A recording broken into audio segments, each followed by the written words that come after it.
and welcome to Walking Talking Gardeners, and here we are at Westdean Gardens near Chichester, and we've come to a glass house. And what's in this glass house, Simon? These are all, well, they all look a little bit like South American epiphytes and various ferns and stuff. And this is a lovely little, it's a little secret. You don't, because it's all shaded off. Yes. You can't see what's inside from the outside. So we've sort of snuck through the door. We were looking for this because we know this place is here. Yeah. But look at that. We find some nice orchids and some nice epiphytes.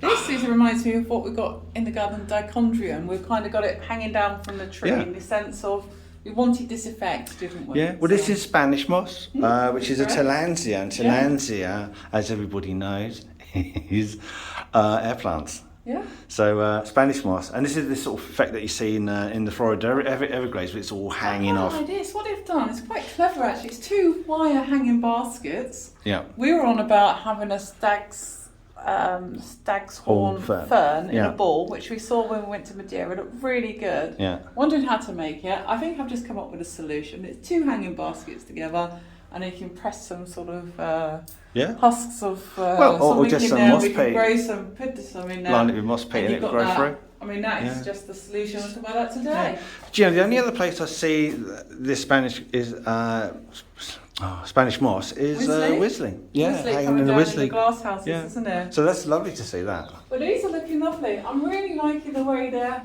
hanging these. It's looking very natural, and they've got them going up there. There's a lot of orchids here, aren't there? And orchids, many of which are epiphytes themselves. And so Lorna, what is? And they're labelled, which is lovely. What is an epiphyte? An epiphyte is a plant that doesn't need to grow in the soil, so it can get its nutrients.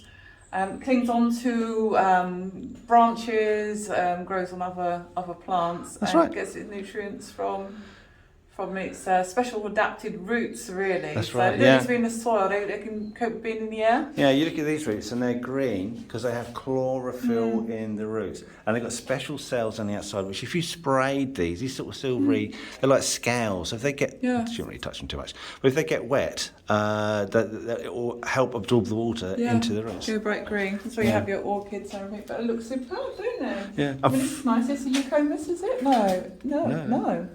Oh, I don't know. The flowers are very eucomis-like, but no, it's completely different. That's a dendrochilum. Dendrochilum. Oh, I haven't heard of this. Cobianum. Yeah. Who knows? But mostly orchids in here. Some are in flower. But it's just really nice display, isn't it? I mean, this is nice, And epiphytic core. So this is to keep the humidity. Oh, more. Yeah. So you got the heat pipes. And your water to keep the humidity out. Yeah. See, these are genuine Victorian glass houses that have. They're starting to look a wee bit tired. But about 10 years ago, these were all completely stripped down, refurbished. So these are the techniques. The systems are still here, so you can see how humid. How they used to grow them. I mean, this is where it's at, isn't it? But it worked. It all worked. There you go. They're monitoring temperature, keeping that all in. I'm loving the fact that they're labelled and more. They're obviously researching it. Oh, this is a bit like the fan that we bought. It's got the weird fasciation, lumpy bits on it. It's just the way it sprays out at the end. It's just or splays out at the end. It's just superb. I'm just liking these bulbous bits on the plants. It just look unusual. I mean, is this an orchid? I'm not orchid like type leaves. So just really nice, isn't it? And you come through and got all these. I mean, it's just looking absolutely.